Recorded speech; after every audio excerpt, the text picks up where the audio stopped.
Hey guys, thanks for jumping in. Hey Jamal, what's going on? I see you here. How you doing, Linda? I'm trying to figure all of this out. So, just help me along. I'm trying to figure out how to share this with a group. But, some things are easier for me to do than others. Like I can build some stuff, but this right here is beyond me. So do me a favor. If you like the content that I've been sharing on Garage School, go in and invite some friends right now. Let's let those numbers go up. I kind of jumped on and jumped right back off because I really didn't know what buttons I was pressing. So come on and join me. I'm going to talk about some common misconceptions when it comes to construction and construction education. So I need you guys here at the Garage School. Hey, I see you, Uncle Mike, jumping in. Thank you for coming. All right, we are at Garage School today. It has been really humid here in Dallas. I hope you guys are doing okay with all this social distancing. All right, you guys ready to get started? We've got 3 people. I think we should go on and get started. All right, so I've had a lot of people jumping in and joining me for Garage School, and I'm really, really happy that they have. There's been a lot of questions that have come up, a lot of comments, and the comments are really, really, really what I need so that I can keep going and pushing forward to making sure that everyone has the content that they deserve. So thank you all for jumping in. Thank you all for asking the questions, because that's what my job is to answer the questions. So one of the main questions that I've gotten over the past week since I started Garage School is, Tammy, can you build me a? Yeah. And then there's a pause. And then like all my friends have all these really, really wonderful and incredible ideas, from bookshelves to trundle beds to refinishing furniture to helping them build a new addition to their house, to asking questions about concrete. And everyone wants me to build it. So I figured before I go on with this whole Garage School thing, I wanted to clear up some misconceptions about my role in construction so that we can make sure that you know what I do, so that I can help you get directed to the people that you really need to get you those jobs done that you want to get done, or to help you guys transition into a different profession. So let's get started. All right. So Tammy, can you build me a? Is the topic of conversation today. Understanding occupations in the trades. All right, so there's lots of different kind of tradespeople, and I brought the Garage School inside today so that I could use my monitor. Hopefully you're able to see what's on the monitor. If you can, pop me some thumbs up. Let me know that you can see the monitor, and what's on the monitor is easy to read. Let's see if I can get this in the frame a little bit better. Can y'all see that? Give me some thumbs up if you can see it. Let me know, let me know, let me know. All right, thank you for the thumbs up. Okay, so understanding the trades. Now, does anybody know what a builder does? Type in the comments if you know what a builder does. Give me some answers, because this is supposed to be interactive. You all can see each other's comments. You all can hear me talking, but this is an interactive learning environment. And I'm so glad that we're able to do this virtually, because I think I would be super, super, super bored if I did not have you guys here. All right, anybody? Somebody give me some answers. Type in the comments. What does a builder do? No comments just yet that I can see, but that's okay. So let me go on and tell you guys what a builder does. So actually, I'm not going to tell you what a builder does. I'm going to go over some of the occupations in the trades. So we have builders, contractors. We have construction workers. We have tradespersons. We have master craftspersons. And we have construction educators. Does anybody know who's a master educator or a construction educator in this room?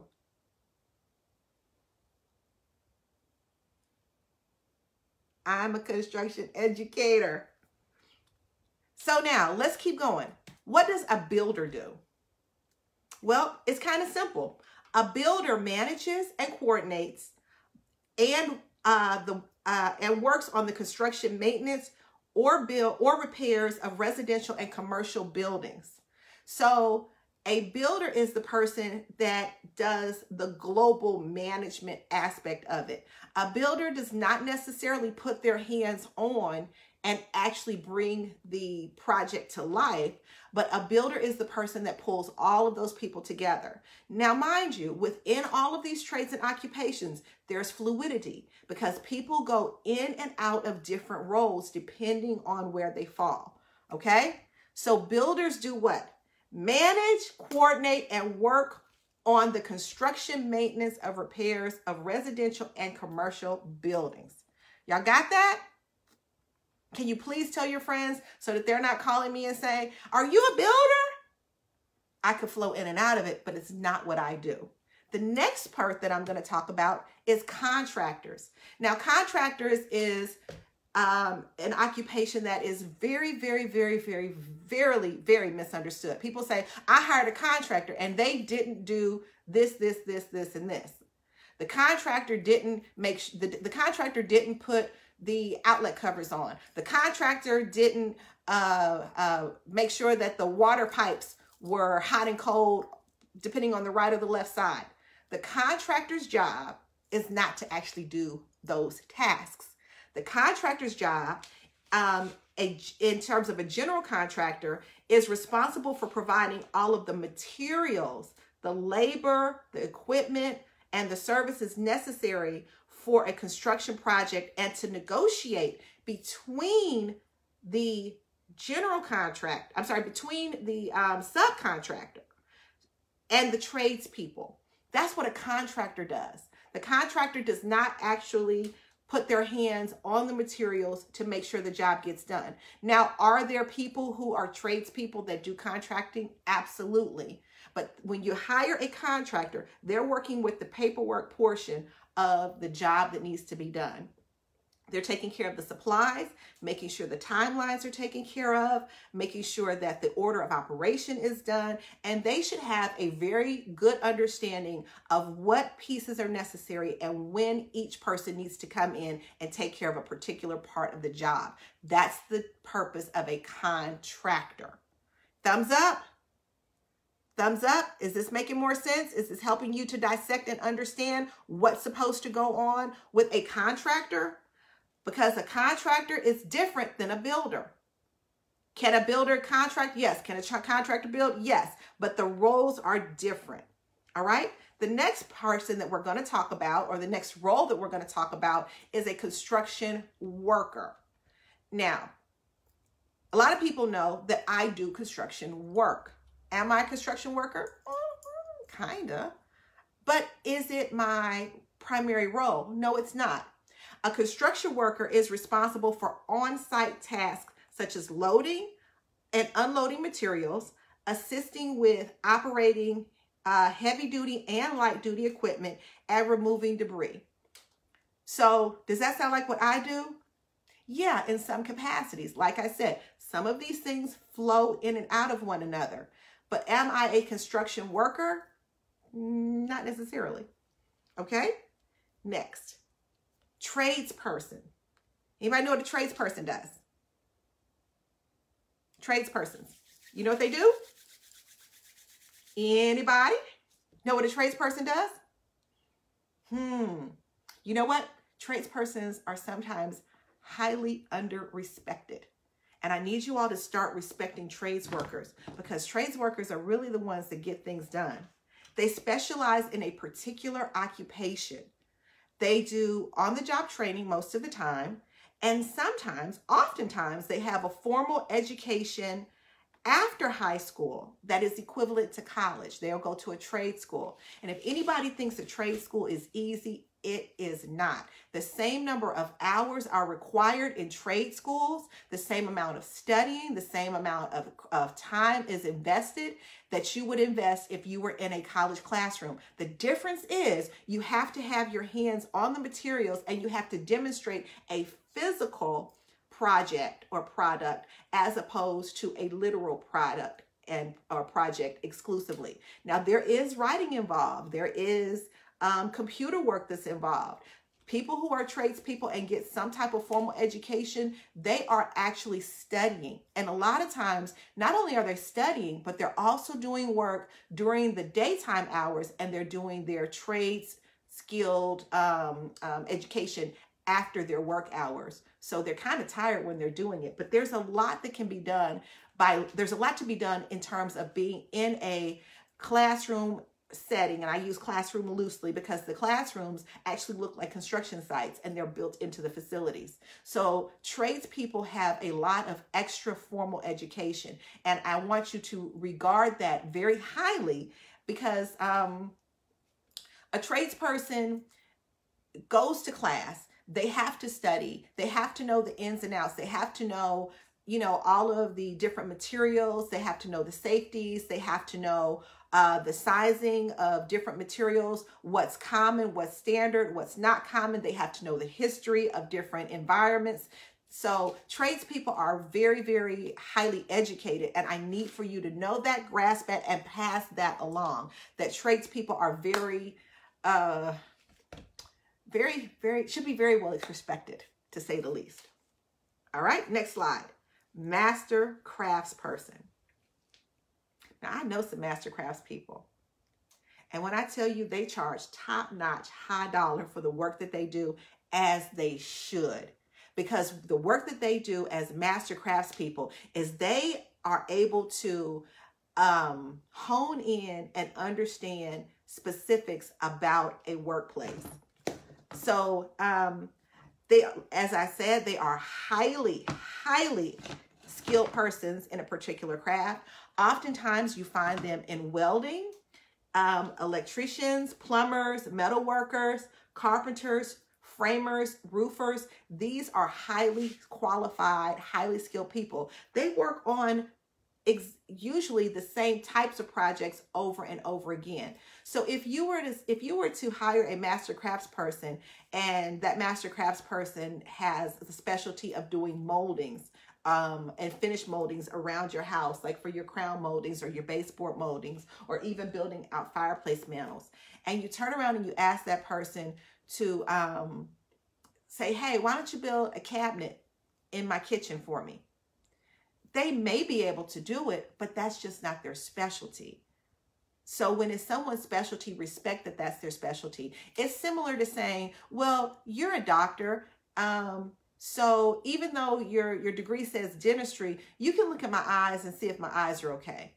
Two totally different realms, two totally different spectrums of understanding within the crafts. So please be respectful of your craftspeople that you're working with. And if they volunteer that they know how to do something else, awesome, wonderful, because a lot of people cross over in terms of the things that they know, but they don't necessarily specialize in them. All right, so does that clear up a couple of the miscommunication and misunderstanding of what a master craftsperson does? Because it's so often that people that I've observed, they really underestimate a master craftsman. A master craftsman can look at a project because they've seen the same project in repetition, and they can almost eyeball the exact number of materials without calculating them on pen and paper. They can understand certain nuances about maybe how a wall has a certain pitch to it. If there's a corner or something that's a little odd, they're able to overcome obstacles so that there may have been a mistake in the building process and part of the finishing process, or the settling of your home, because most homes are no longer square once they've been sitting for 5 or 10 years. Houses shift because the earth shifts. So if you're asking someone to make you a cabinet and it's going in a corner, a master craftsperson would know if it's a true 90 degrees or if it's 91 or 92 degrees. Now, your naked eye wouldn't see it, but a master craftsperson's eye, not only would they see it, they would even measure for it to double check for themselves. So these are things that you need to know about master craftspeople. They are very, very serious about honing in on those little nuances that you would not normally see. All right. I see that I have some master craftsmen in the building right now. I see Michael Jarman's in the building. Oh, okay. Good job. And I see also other masters crafters. such as Gino Young. He's a master crafter when it comes to composing music. Does he compose all genres of music? No. He has a specific genre that he hones in on his craft. So you may not want him to perform a concerto, but you may want him to play for you on a soulful run or something. Right, Gino? Give me some thumbs up. All right. I see Tootie Wilson's in the building today. So Tootie Wilson is a baker. Now, let me tell you something about Tootie. Tootie makes these amazing jellies and jams. And her specialty is culinary delights that are palatable to the tongue and sweet and savory. All right. She does not necessarily do fine dining for her preparation of food. That's not her genre. So understanding those things and where the person's specialty is, that's how you're going to get the best out of your craftspeople, just like in construction. All right, let's talk about construction educators. Anybody see a construction educator in the building? Hello, the girly shop teacher. Where do I get this? The girly shop teacher is a construction educator. Now, do I float in and out of the realms of building and craft person and trades person and construction person and contractor? Yes. Do I like it? Not necessarily. Because my role in the construction realm is to provide information and to make sure that the next generation of craftspeople and construction workers are able to be educated to do their jobs properly. I'm a frontline person. Do I know how to use the tools? Absolutely. Do I use the tools most days of the week? Yeah. But my role is to make sure that the next generation knows. So, did you know that most districts require that a construction educator or wood shop teacher or welding teacher, they require that we have a 4-year degree? Interesting, huh? Most educators need a 4-year degree. There are some districts that have alternative certifications where some college is okay, but in order to be a construction educator, most districts require that you have a 4-year degree. And yes, I hold a 4-year degree from the illustrious HU, Howard University. I love my school. I love my people. And for those of you that are from Howard, I see you, Gino. Yes, HU, give me some fist bumps on that. All right. So not only do I have my college degree, all right, so that's one whole set of almost 5 years of learning and understanding just so that I can be in the classroom. I also hold I hold 3 trade certifications. 3. I'm certified through Texas Education Agency to be a certified teacher. I'm certified through National Centers for Construction Education and Research, also known as NCCER, as a trades educator. And I also hold a certification from Occupational Safety and Health Administration, OSHA. So these are all extra bits of schooling that I had to go through in order to do what I do. So trade educators also have one more superpower, and that's the ability to certify students so that the next generation can have these crafts locked in. So as a trades educator, what I do is I make sure that my students are OSHA certified. I also provide them with the safety training along with OSHA, training them on the different hand tools so that they understand what hand tools do, understand how to read blueprints, understand how to use power tools safely, I should say. I help them understand what the different careers are in the trades, take them on trips to make sure that they understand what an actual work site looks like, coordinate opportunities for the students to do work within the community. So these are all the things that construction educators do on top of knowing how to build. So to go back to my original question, Tammy, can you build me a?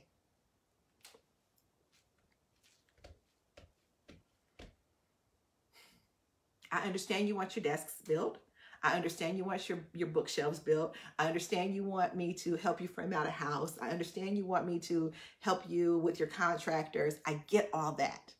But I got a really big job doing what I love, which is construction educating. And so what I also do as the girly shop teacher is I travel and I tour nationally and internationally, speaking on disruptive thinking in construction education. How can we make sure that the masses understand the what it is that people do in construction? Because there's a misunderstanding that a person that is in a construction role is not as educated as someone who is perhaps having a college education. They're similar. They run parallel to one another. One does not outweigh or overbalance the other one. All right, so I need you all to go when you're in an environment and you see a craftsperson, take a minute, stop, watch and see what they're doing, because what they're doing oftentimes is something that you may not have been aware of, you may not know, and you may want to say, these construction educators have something going on. Okay, or these construction workers or tradespeople have something going on that you may not normally have understood. So give me some hands if I've cleared up some misconceptions about what Tami does. Okay, I speak nationally and internationally on disruptive thinking and construction education. I put on workshops for young people to be able to understand how to get in the trades. I also appear on Disney Plus as a real life shop teacher, because that's what I do. And I model for Duluth Trading Company, representing real women who do real work. So is it my love? Is it my passion to work on projects? Absolutely it is. But my mission is to make sure that the next generation gets this knowledge. Got it? Let me see some questions. I'm going to scroll up on my screen and answer some questions for you, okay? All right. I got some HUU knows out of Gino. Awesome, awesome, awesome. Okay, let's see. I've got some messages that are coming in my messenger. I'm going to have to address those a little bit later, but we'll get to them.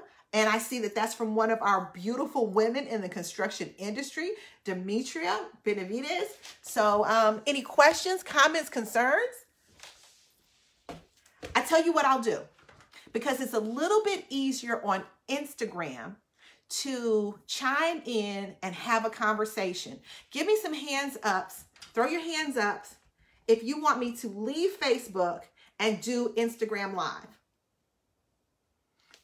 Hands up in the air, hands up in the air, hands up in the air, hands up in the air. Oh, that means I get to go eat some breakfast today. Hey, Nana Pet. Okay, so I got one hand up in the air, one thumbs up. So that's what I'll do. I will toggle this over to Instagram Live. So what I'm going to do is I'm going to log out here. I'm going to go on Instagram under Girly Shop Teacher. Join the conversation. Jump in. Let's talk about some of these construction misconceptions, okay? Y'all ready? 5, 4, 3, 2, 1. Let's go to IG. See you in a second.